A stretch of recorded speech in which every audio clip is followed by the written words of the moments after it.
Bonsoir et bienvenue dans notre Kitchen Talk numéro 24. Aujourd'hui, nous allons parler de discrétion, surtout discrétion pour une femme africaine. Je vais essayer de rester calme et de ne pas m'énerver en faisant ce Kitchen Talk. Est-ce que chacun a le droit d'avoir sa logique de vie? Est-ce que certains pourraient vivre à leur manière au lieu de se laisser imposer un style de vie qui ne sont pas forcément des modèles, notamment des modèles en matière d'intelligence? Vivre dans la discrétion ou confier la gestion de sa vie ou de sa fortune à une petite imbécile d'arriviste en mal de publicité.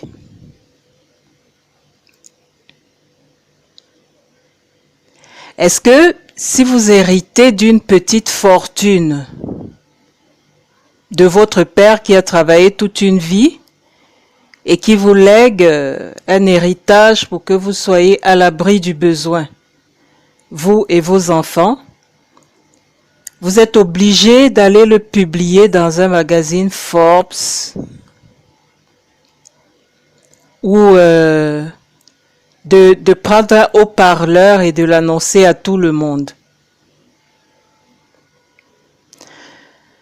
Pour une Africaine, à mon avis, la discrétion serait de mise.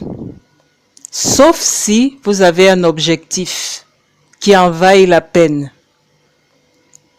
Ok? Moi, je suis gestionnaire d'entreprise et professeur de marketing. Avant de poser un geste, comme d'aller me mettre sur la place publique, je me définis un objectif. Ok? Et chacun, par rapport à mon entreprise, va avoir un objectif et des résultats positifs à la fin que je cherche. Ok?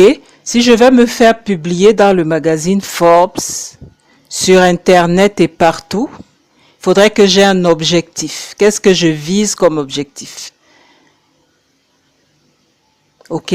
Est-ce que j'ai mesuré toutes les conséquences de mon geste?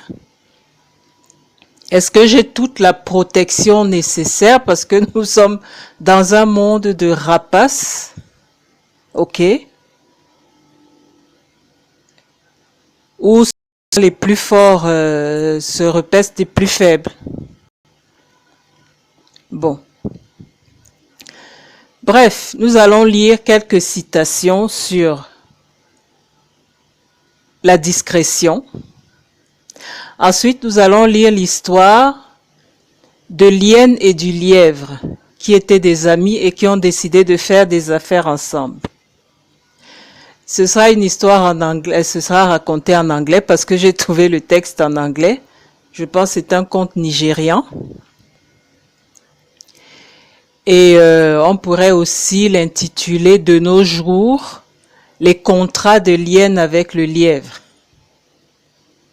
Et qu'est-ce que ces contrats ont rapporté à l'hyène? Ok, donc sans plus tarder, je passe à quelques citations sur la discrétion.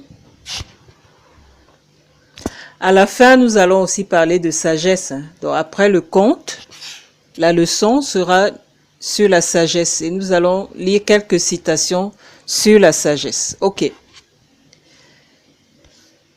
Citation sur la discrétion.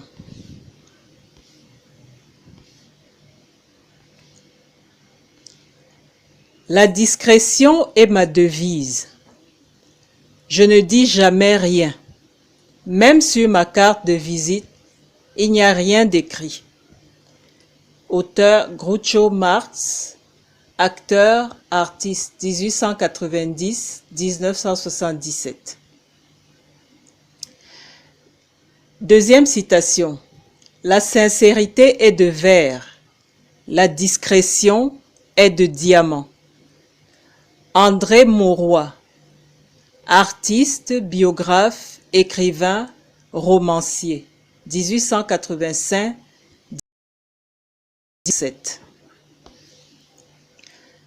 Troisième citation. La discrétion est la première des vertus. On lui doit bien des instants de bonheur. Quatrième citation. Des instants de bonheur, c'est la discrétion est la première des vertus. On lui doit bien des instants de bonheur. C'est Dominique Vivant-Denon, l'auteur. Quatrième citation.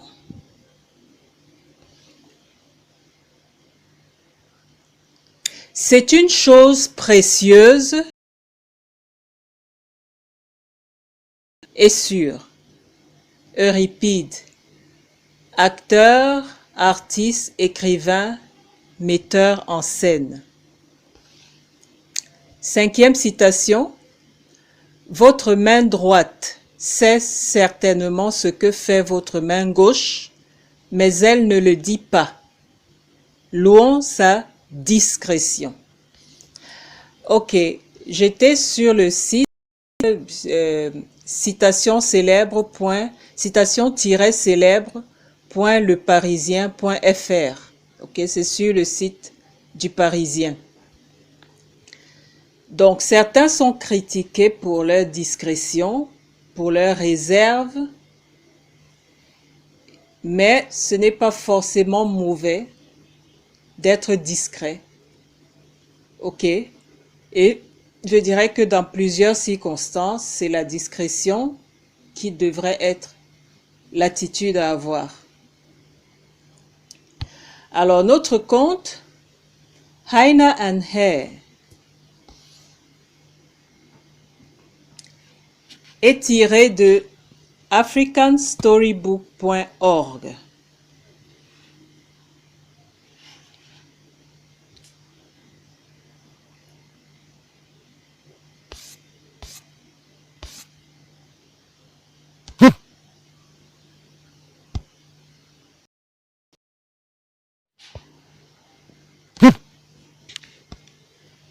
Heine and Hare, africanstorybook.org.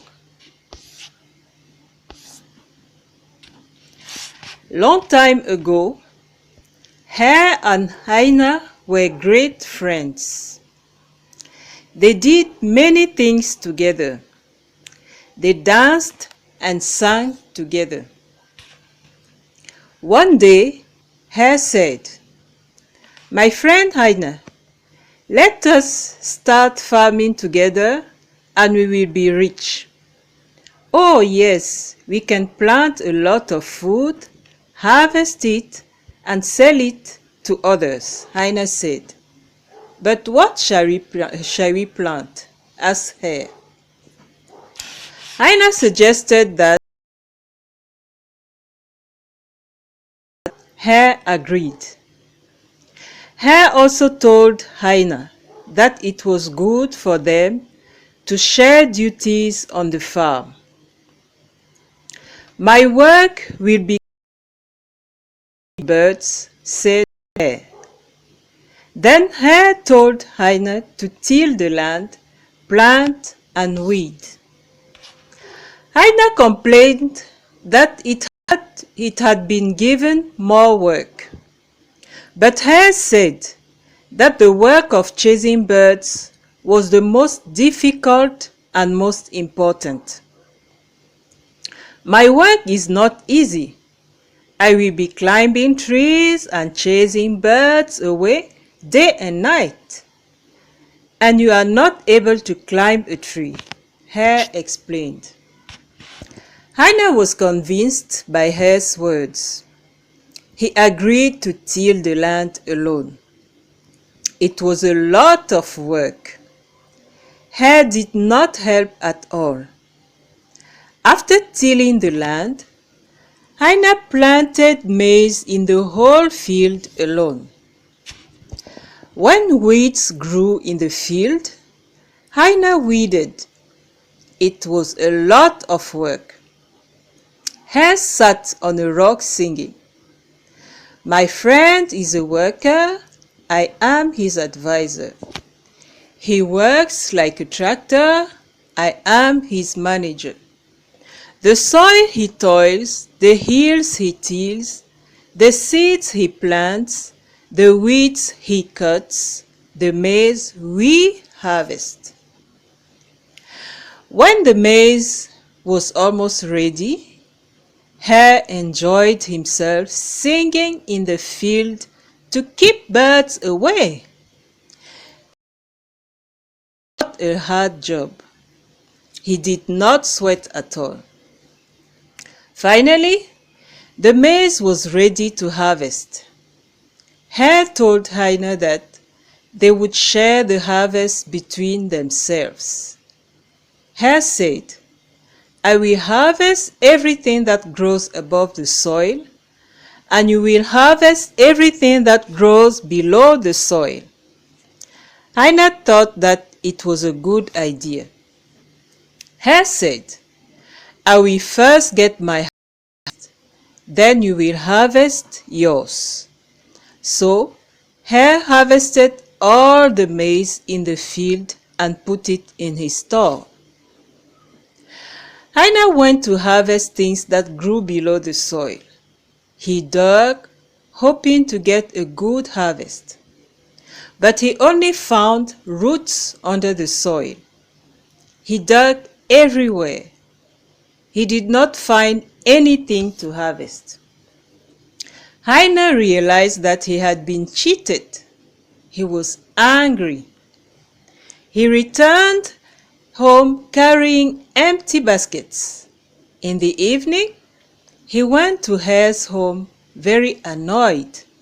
He told Hare, let us now farm together again, my friend.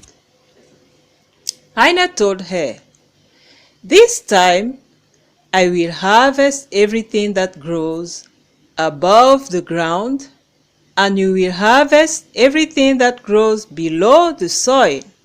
Hare accepted. He told Hannah that instead of planting maize, it was good to change the crop. They agreed to plant potatoes. Hannah also insisted that this time they would both do the digging, planting, and weeding. Hare accepted. So they worked on the farm together, singing. When the potatoes were ready, Hare told Hannah to harvest what grows above the ground.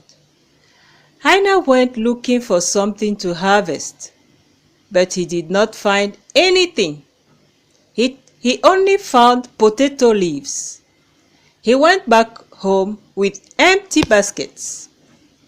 Hare harvested a lot of big potatoes. He put them in his store. When Hannah saw Hare's harvest, he was annoyed. Why did you cheat me? Hannah asked Hare. Hare explained that it was Hannah himself who chose to harvest the things that grew above the soil. Hannah was very angry. He chased after Hare in order to get revenge, but Hare ran away fast. Since that day, Hare and Hannah have not been friends. Alors, c'est la fin de l'histoire du lièvre et de l'hyène. L'hyène qui a complètement été, dépouillé de tout le résultat de son travail par le lièvre. Donc, quand votre père vous lègue une belle fortune, soyez sage. ok? Et ne vous laissez pas dépouiller. Allez dans le magazine Forbes ou dans tous les médias du monde si vous avez les côtes solides et si vous avez un objectif. Sinon, vivez dans la discrétion. Alors, quelques citations sur la sagesse. Je les prends sur citation.ouest-france.fr. La sagesse se diffuse, la médiocrité se répand. Shera Shakor. La sagesse est la fidèle compagne de la vieillesse, mais la prudence joue parfois les troubles faits. Shera Shakor. Deuxième citation. Troisième citation. Sagesse n'est pas faiblesse. Michel Largillière. Personnel.